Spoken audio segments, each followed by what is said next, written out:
हल्की हल्की सर्दी शुरू हो चुकी है और इन हल्की गुलाबी सर्दी में जब पालक मुर्ग मिल जाए तो कहने ही क्या।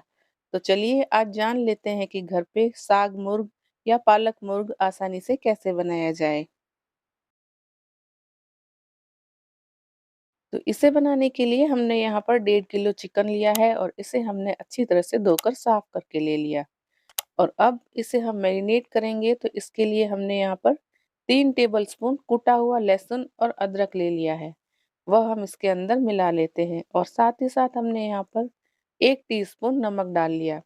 और अब हम इसमें चौथाई टीस्पून हल्दी पाउडर और 1 टीस्पून लाल मिर्च का पाउडर इसमें मिला लेंगे। और साथ ही साथ हमने यहाँ पर आधा टीस्पून गरम मसाले का इस्तेमाल किया है। अब 1 टीस्पून चाट मसाला इसमें मिला लेंगे।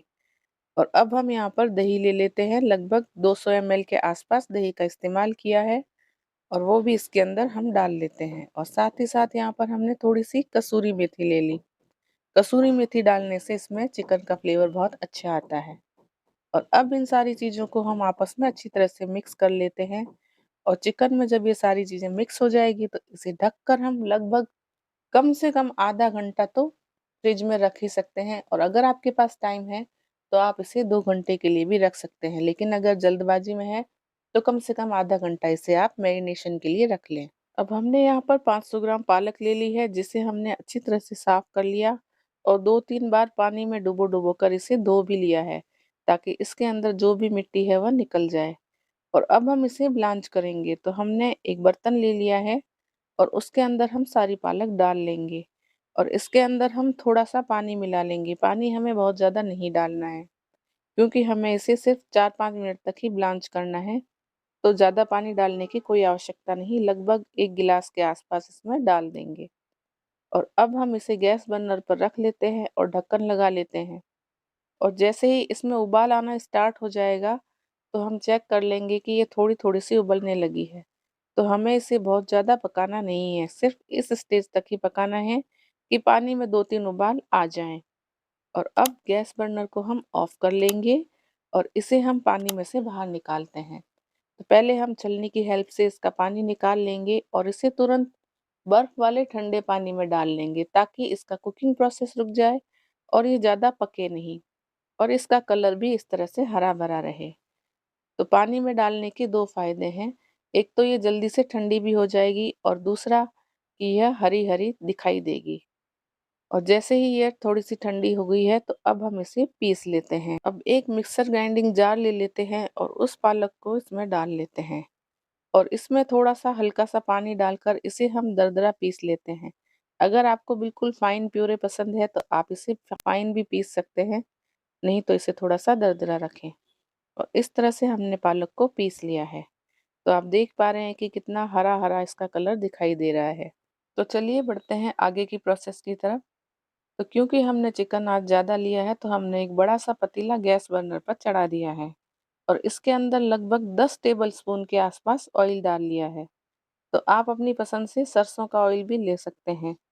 और अब जैसे ही ऑयल गर्म हो जाएगा तो इसके अंदर हम तेज पत्ता डाल लेंगे और साथ ही साथ हम कुछ खड़े मसाले भी इसमें डाल लेते हैं, जिसमें हमने 6-7 हरी इलायची, 2 बड़ी इलायची, एक दालचीनी का टुकड़ा, 8-10 लौंग, 2 से 4 काली मिर्ची और कुछ जावित्री के टुकड़े इसमें डाल लिए हैं। तो आप अपनी पसंद से खड़े मसाले इसमें मिला लें। और जैसे ही ये मसाले तड़कने लगेंगे तो इसके अंदर स्लाइसिस में कटे हुए प्याज डाल लेते हैं। तो लगभग यह प्याज होंगे 8 से 10, आप कम या ज़्यादा अपनी पसंद से कर लें जितना आपकी चिकन की क्वांटिटी है। और अब हम प्याज को इसमें अच्छी तरह से भून लेते हैं। तो लगातार इसे भूनते हुए हम पका लेंगे और ये जब थोड़े से ब्राउन होने स्टार्ट हो जाएंगे तो इसके अंदर हम कोटा हुआ लहसुन और अदरक डाल लेंगे।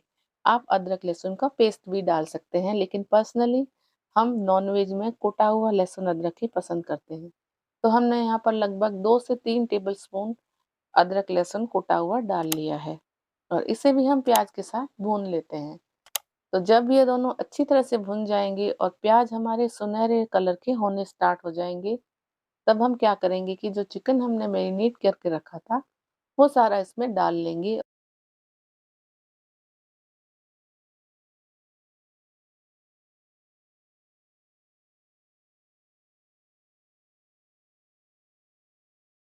अब मैरिनेटेड चिकन को भी हम प्याज और लहसुन के साथ बहुत ही अच्छी तरह से भून लेंगे। तो जब भी हम कोई नॉन वेजिटेरियन डिश बनाते हैं जैसे मटन हो या चिकन हो, इन्हें हम बहुत अच्छी तरह से प्याज लहसुन के साथ भून कर बनाते हैं, तो इसका टेस्ट बहुत अच्छा आता है। तो हमें भी चिकन की अच्छे से भुनाई करनी है।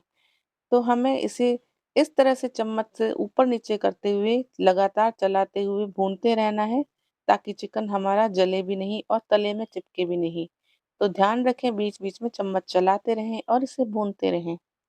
और इसे भूनते भूनते लगभग 15 से 20 मिनट हो चुके हैं और इसकी फ्लेम हमने मीडियम ही रखी है, ताकि यह जले भी नहीं।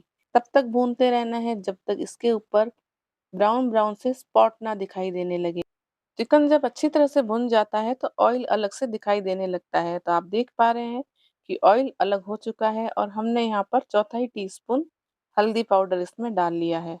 और साथ ही साथ 4 से 5 टीस्पून लाल मिर्च का पाउडर भी हम डाल लेते हैं। और क्योंकि मैरिनेशन में भी हमने नमक मिर्च हल्दी डाला था, तो हम उस हिसाब से ये डाल रहे हैं। और 2 टीस्पून हमने धनिया पाउडर का इस्तेमाल किया है और 1 टीस्पून नमक हमने इसमें डाल लिया है। नमक आप अपने टेस्ट के अकॉर्डिंग डाल लें। और साथ ही हमने 2 टीस्पून चिकन मसाला या मीट मसाला आप इसमें डाल सकते हैं। आप चाहें तो इसमें इसकी जगह गरम मसाला भी डाल सकते हैं। और अब इन मसालों को हम चिकन के साथ अच्छी तरह से मिक्स कर लेंगे और उन्हें भी पका लेंगे। तो हमें आँच को मीडियम टू लो ही रखना है और इन मसालों को भी कुछ देर हम चिकन के साथ भून लेंगे और ढक्कन लगाकर हम 5 से 7 मिनट तक इसे ऐसे ही छोड़ देंगे।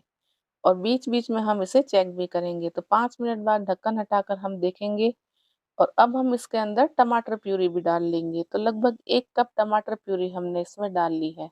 आप चाहें तो टमाटर को सिंपली काट कर भी इसमें डाल सकते हैं। तो अगर आप काट कर डालना चाहें तो 3 से 4 टमाटर ले लें और उन्हें बारीक काट कर इनमें मिला लें। और जब टमाटर भी इसके साथ अच्छी तरह से पक जाएँगे और हमारा चिकन भी सॉफ्ट और टेंडर हो जाएगा, तो हम क्या करेंगे कि जो पालक हमने पीस कर रखी थी वो इसमें डाल लेंगे। अब सारी पालक इसमें मिला लेने के बाद अच्छी तरह से मिक्स कर लेंगे। और क्योंकि पालक पहले से ही उबली हुई है तो इसे बहुत ज़्यादा पकाने की ज़रूरत नहीं है। और अभी हमने चिकन को भी चेक किया था तो वह भी लगभग पक चुका है।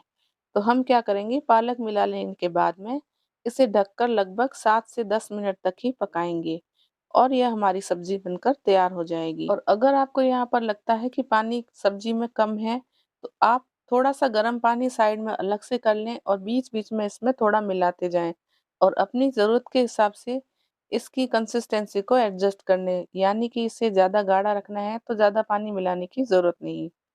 और आपको इसमें थोड़ा-सा लिक्विड ही रखना है तो आप इसमें पानी मिला सकते हैं। अब यहाँ पर हमें ध्यान देने वाली एक बात और भी है कि उबली हुई पालक हमें चिकन में कब मिलानी है। तो चिकन लगभग 80 से 90% से ज़्यादा पक चुका हो तभी हम पालक मिलाएँगे, क्योंकि पालक तो हमारी पहले से पकी हुई है। और चिकन भी जब पक जाता है तभी हमें पालक मिला लेनी चाहिए। क्योंकि हम पहले से ही अगर उबली हुई पालक इसमें मिला लेते हैं, तो इसके सारे पोषक तत्व नष्ट हो जाते हैं। तो हम क्या करेंगे कि चिकन जब पक जाता है तभी पालक मिलाएँगे और लगभग 10 मिनट से ज़्यादा इसे हम नहीं पकाएँगे और ज़रूरत के हिसाब से हमें इसमें अपनी ग्रेवी को एडजस्ट करने के लिए पानी मिलाना हो तो मिलाएँगे। और लीजिए, हमारा मुर्ग पालक बनकर तैयार है और आप इसे रोटी, चावल, पराठा, तंदूरी रोटी या नान के साथ एन्जॉय कर सकते हैं। और रेसिपी आपको कैसी लगी हमें कमेंट करके ज़रूर बताएं। और अगर आपको रेसिपी पसंद आई है तो अपनी फैमिली और फ्रेंड्स के साथ इसे ज़्यादा से ज़्यादा शेयर करें और लाइक करें। और सर्दियों के सीज़न में हमारी रेसिपी को फॉलो कर कर एक बार इसे ज़रूर बनाएं, आपको बेहद ज़्यादा पसंद आएगी। और अब जाने से पहले अभी तक आपने हमारे चैनल को सब्सक्राइब नहीं किया तो सब्सक्राइब करके बेल आइकन को ज़रूर प्रेस करें।